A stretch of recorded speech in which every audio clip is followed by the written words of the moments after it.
ഒരാൾ ചെയ്യുന്ന എല്ലാ പ്രവൃത്തികൾക്കും, അത് സൽക്കർമ്മമായാലും ദുഷ്കർമ്മമായാലും, ആരെങ്കിലും അല്ലെങ്കിൽ എന്തെങ്കിലും സാക്ഷിയുണ്ടാകുമെന്നത് ഒരു കാവ്യനീതിയാണ്.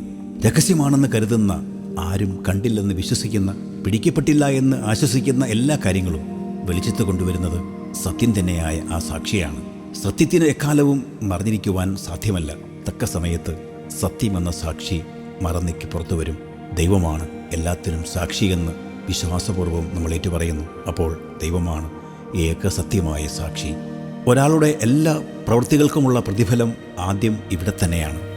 നല്ലതായാലും മോശമായാലും ഇവിടെ തന്നെ 100 മടങ്ങായി ലഭിക്കുമെന്ന് പറയുന്നത് നല്ല പ്രവൃത്തികൾക്ക് മാത്രമല്ല, ദുഷ്പ്രവൃത്തികൾക്കും കൂടിയാണ്. അത് രണ്ടും സംഭവിക്കുന്നില്ലെങ്കിൽ അതിനു കാരണം സൽപ്രവൃത്തികളിൽ സ്ഥിരതയോടെ നിലനിൽക്കുന്നുണ്ടോ എന്ന് ദൈവം പരിശോധിക്കുന്നതുകൊണ്ടാണ്. അല്ലെങ്കിൽ മാനസാന്തരപ്പെട്ട് മടങ്ങി വരുവാൻ വേണ്ടിയാണ്. അത് കൃത്യമായി പരിശീലിക്കാനുള്ള ദിവസങ്ങളാണ് നോമ്പുകാലം.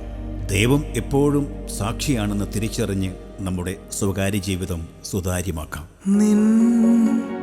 നിഴലായി മാറാ